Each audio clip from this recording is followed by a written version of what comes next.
But when most people think of marketing, what they're really thinking about is gimmicks.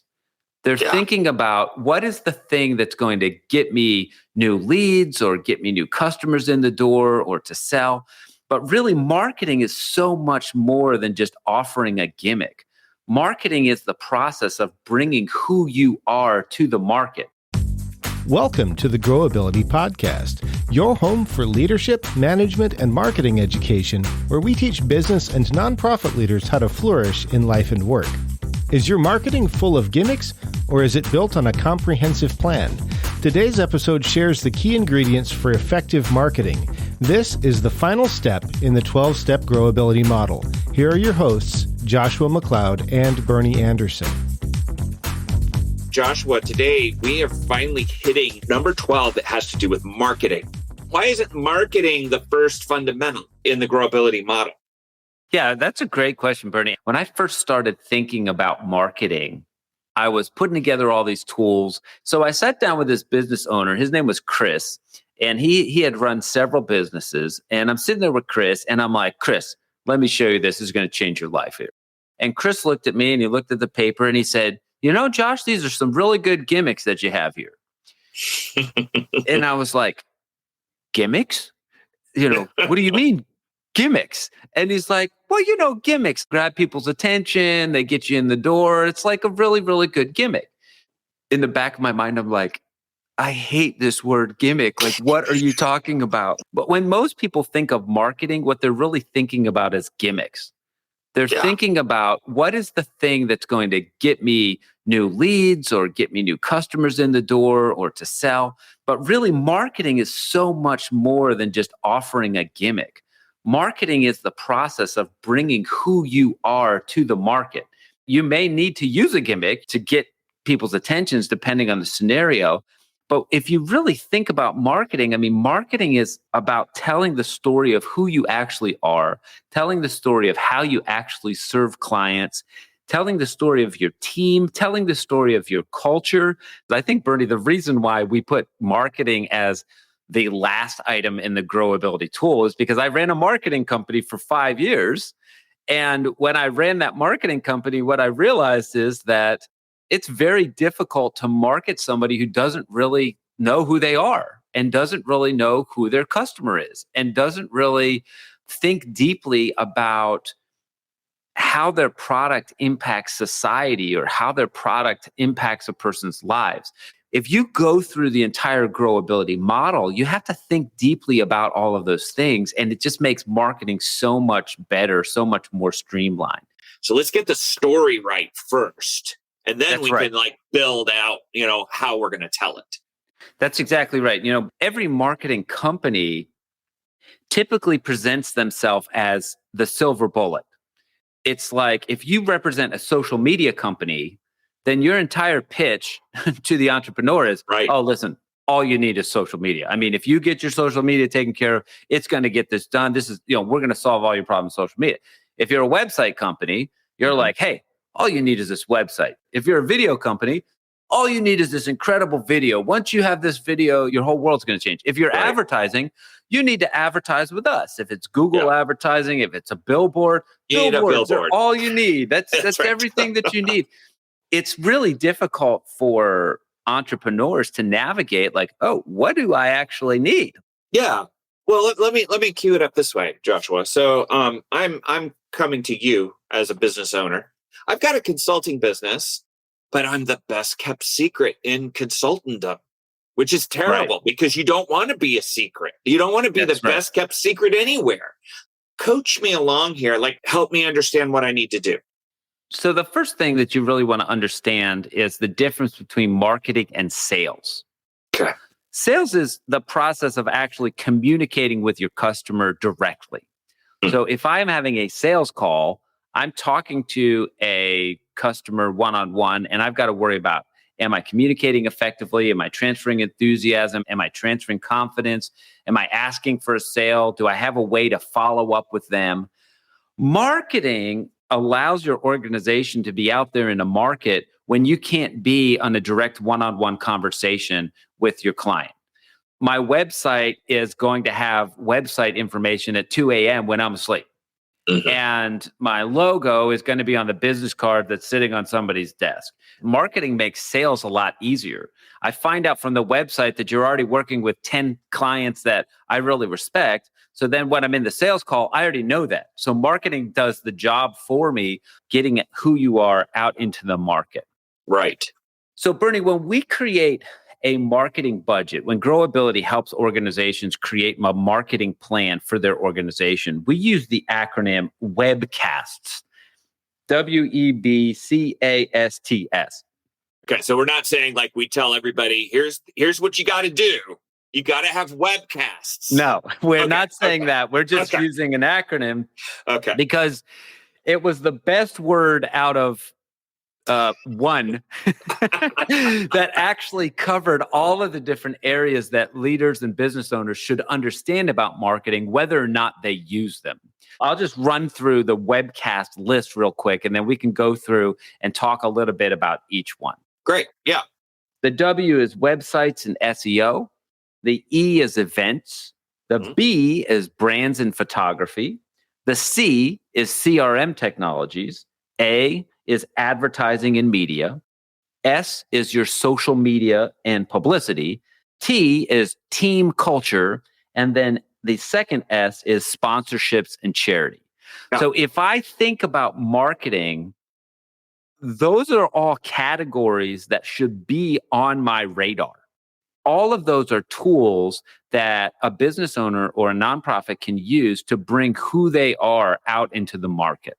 So we're talking about how these individual items all come together to tell a comprehensive story.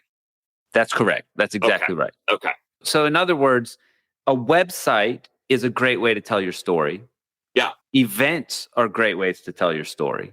Right. Photography, brand, they're great ways to tell your story. A customer relationship manager or CRM, this is how you tell your customer story or learn your customer story. Advertising is a great way to tell your story. Social media and publicity is a great way to tell your story. Your team culture is a great way to build your team so they can go tell the story. And then sponsorships and charity are the things that you believe in. They're also a really great way to tell your story. Yeah. Walk me through how to do that, starting with my website. In our day and age, having a website is kind of fundamental. There's several things that are really important when you consider a website. The first thing that you need is your website name. If I'm Bob's Jeans, I need to own that name, bobsjeans.com. In our day and age, there are so many people with websites that actually owning the domain bobsjeans.com is really difficult to actually find that. But you can actually own the name on the internet for your business simply by registering that with one of the domain registry companies. And it only costs like $10 a year to own that name once you get it. It's like your address. If I have my address on the street, that's where my building is. Well, your domain name is your address on the internet where your website is going to be. The next thing I have to do is I have to pay for hosting that website. Hosting is simply like paying the rent on that building, where I have to pay a monthly fee to make sure that my website is live. Because if I don't pay my hosting fee, then they're going to just shut it down and not allow people to visit my website. Your hosting is going to be anywhere from like $10 to multiple $100s a month, depending on how huge your website is and the security needs that you have and different things like that.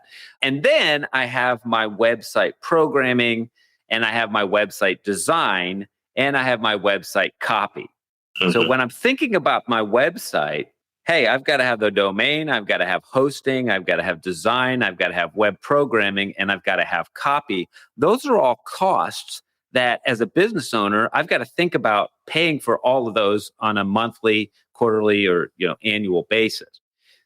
The number one thing to understand about a website is every page on your website needs to solve a problem.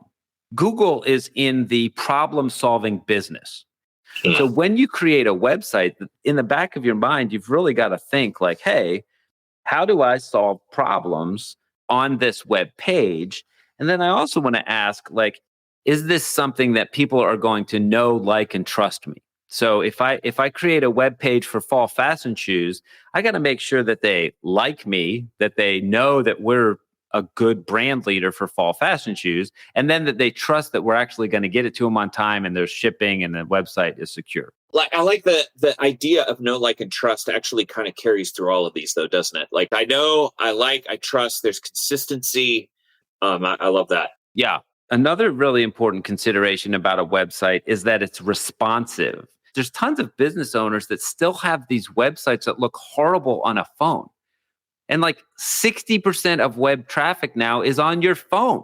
If you build a website, it needs to look good on a screen. That's important on your desktop, but it also needs to look great on a tablet or a phone, and not just one phone, but like 100 different styles of phones. So I want to, as a business owner, I've got to invest in making sure that my website looks good across multiple devices.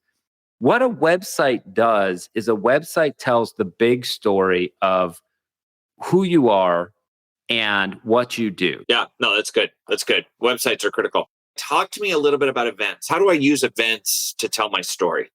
Events are going to vary depending on your organization. There's 100 different things. If you're a nonprofit organization, you might have one big fundraising dinner. Mm-hmm. If you are, a tech company, you might send your team to like quarterly training to stay current on the latest technology.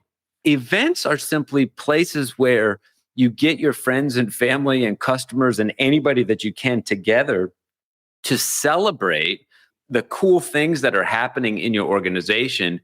Events are special. You can tell when an organization really cares about their people by how careful they are about planning their events. Yeah, I worked with a client who was a surgeon in the community. They had a yearly football party and they got all these other doctors and stuff to come to this football party. And it became like the biggest thing. It's like the biggest event ever. It's this big party. Well, he just wanted to develop relationships and share community and celebrate. The goodwill that happens out of a really solid event is kind of, it's hard to encapsulate. It's just really, really cool. I love it. I love it. Websites, W, E, events. B is for brand and photography. Brand and photography is one of those things that I find that organizations want to skimp on. Yeah. But actually, this is something you want to put into the budget and think very carefully about, isn't it?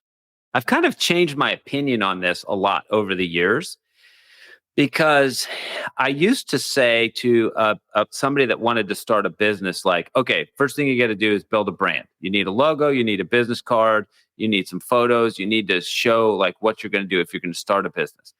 Now I say, first thing you need to do if you're going to start a business is get 5 customers. And once you get 5 customers, get 50 customers. Mm-hmm. Before you have 50 customers, you don't really have a business. You have an idea. But if I've got 50 people that are going to buy my product, whether or not I look cool, whether there's a logo, whether there's a website, whether there's anything, if I've got 50 people that are just going to invest in my company regardless, I've got a good business. I've got something that's actually going to work. I've got something that people are going to want. Once I have 50 customers, it is so fundamental now that I build a brand so that I can become recognized in the market. A brand is how you make someone feel. So when I go to your website, how does this make me feel? My clothes that I'm wearing is my brand. Right. When somebody is in my store, the way that your store is aligned, the lighting in your store, all of this is your brand. How do you make people feel? In that equation of this is how I make people feel, photography is paramount. Right. Back in the day, if you wanted to learn about something, you read words. Well, now, whether it's a newspaper or a website or a television, now we look at pictures to get the main news, and then the words help to clarify. If you want to make sure that your organization is branded well, you fundamentally want to make sure that it is photographed well. Yeah. The C in Webcasts, CRM. What is that? Yeah. So your CRM is your customer relationship manager. Customer Relationship Manager is a technology that allows you to keep important data about your customers. It sure would be nice if we all had photographic memories and we remembered exactly what every customer that ever bought from us, why they bought and what they bought.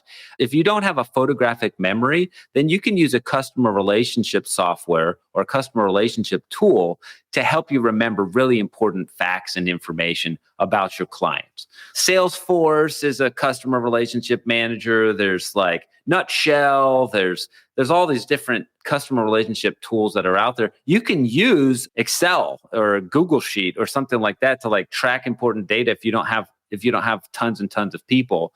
But a CRM for a lot of companies is really an important step in just being able to keep track of important customer information. We think of marketing as being like a creative thing, like I'm going to like draw logos and make pictures and all that. But actually marketing also has everything to do with making sure that you're capturing the information and storing the information in the right place and so that you can recall it at the right time. CRM is critical.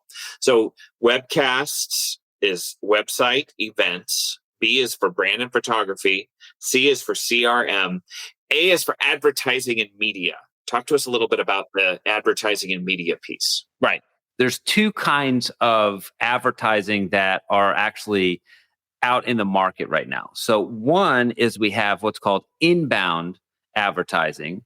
The other is what you would call outbound advertising. Outbound advertising is kind of what you think of as traditional advertising, a radio spot, a television spot, a billboard. Inbound advertising, Google AdWords is an example of inbound advertising where if somebody types, cat food near me, then you can actually buy the Google AdWord for cat food by me. And whenever anybody types that in Google, you'll see the first couple things that pop up. They say ad right next to them.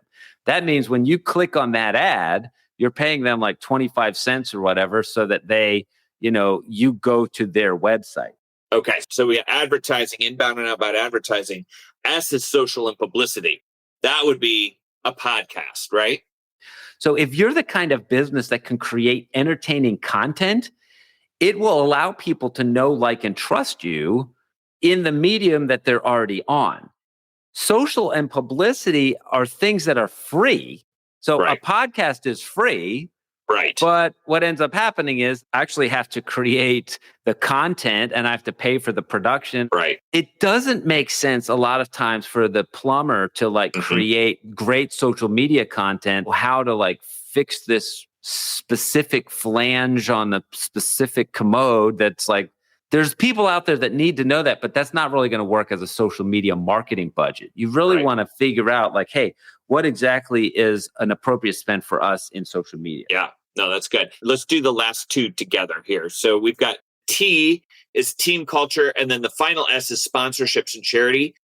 Yeah. The most important spend that you can spend in marketing is spending on your team.